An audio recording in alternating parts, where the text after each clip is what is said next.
anything that we think or say about what happened in Palestine or off the shores of Palestine this week has to be qualified by the sacrifice of we still don't know how many people were murdered. They say 9, but it could be twice as many, and we don't know how many people were wounded, and we don't know what the hundreds of other volunteers on the flotilla went through. I guess we'll be finding that out.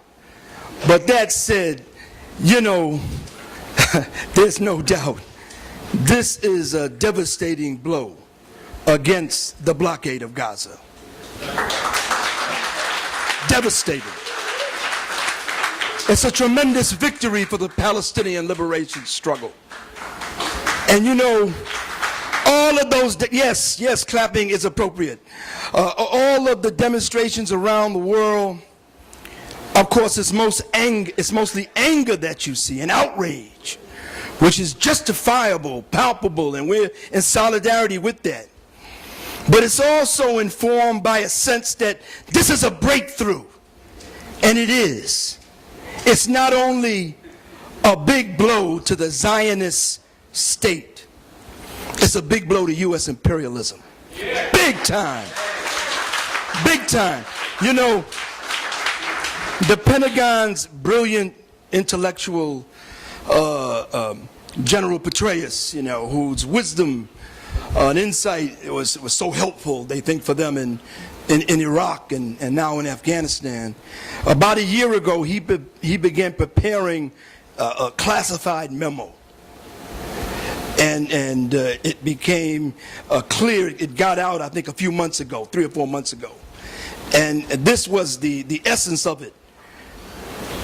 Our occupation in Iraq, our occupation and war in Afghanistan, our plans with drones and troops in North Africa, in Somalia, in Yemen, and our war against Iran are all jeopardized by the Palestinian problem. See?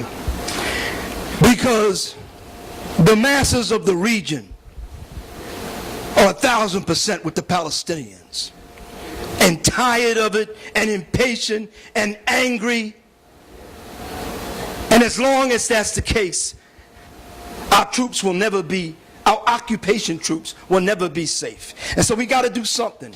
And what he had in mind was, what he had in mind was, pressure to, come up with some quick deal with a few Palestinian representatives who want to make some concessions, with the Israelis, and something that could paper things over, and mostly to isolate Gaza.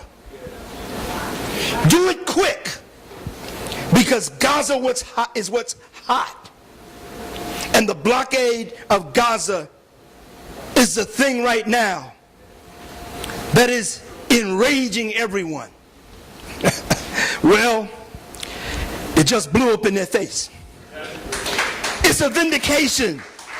It's a vindication of those in the Free Gaza movement who have tried this tactic of trying to bring in supplies, confronting the blockade, both on land and by sea. It's a vindication. These sisters and brothers are freedom fighters, and they have won.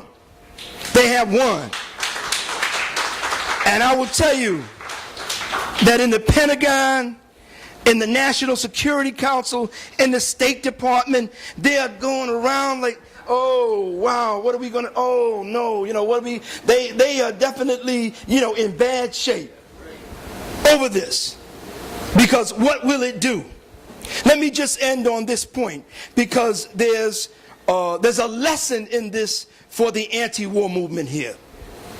All of you who have anything to do with the anti-war movement, and besides going to demonstrations, have thought about the issues that are raised or not raised at these protests.